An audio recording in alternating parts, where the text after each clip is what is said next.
Hey there everybody, it's Russ from Path Less Pedaled, and in this video I'm going to review an interesting tool from Topeak, the Topeak Rocket Ratchet Lite.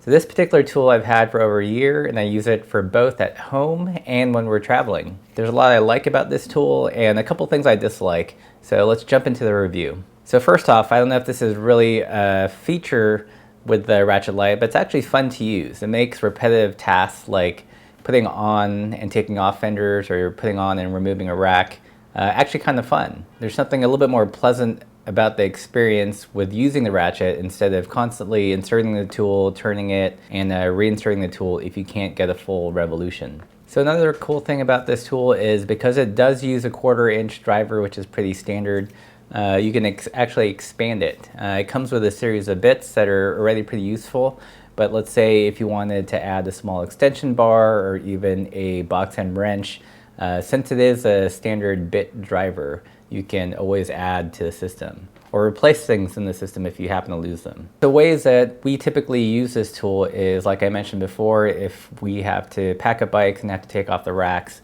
it makes it really easy to kind of just go in with a ratcheting tool and quickly remove all the bolts. We also use them when we're removing pedals on the bike. If we're traveling and have to put them on a rack that requires us to take the pedals off or put it in a box. It comes with the bits that works well with pedals that use Allen wrenches. So there are tons of things I like about this tool, but there are a few things that I'm not so hot on. So first off, this tool is great for when you're having to turn bolts consistently in one direction.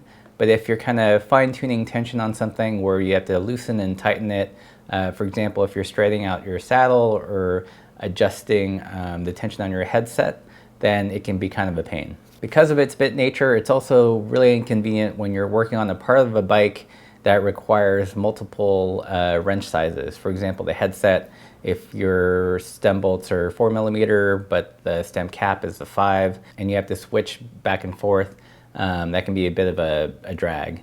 However, there's a small trick. On the back of the handle, there's actually a receiver. So if you're working on an area of the bike where you're switching between, let's say, the 4 to the 5mm bit, you can put the one that you're currently not using on the end.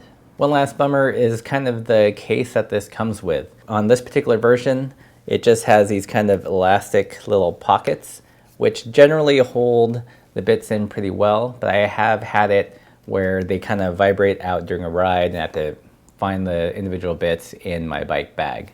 There's other versions with a hard case where you probably won't have this problem, but if you do get a version with these kind of just soft elastic pockets, that's something to be aware of.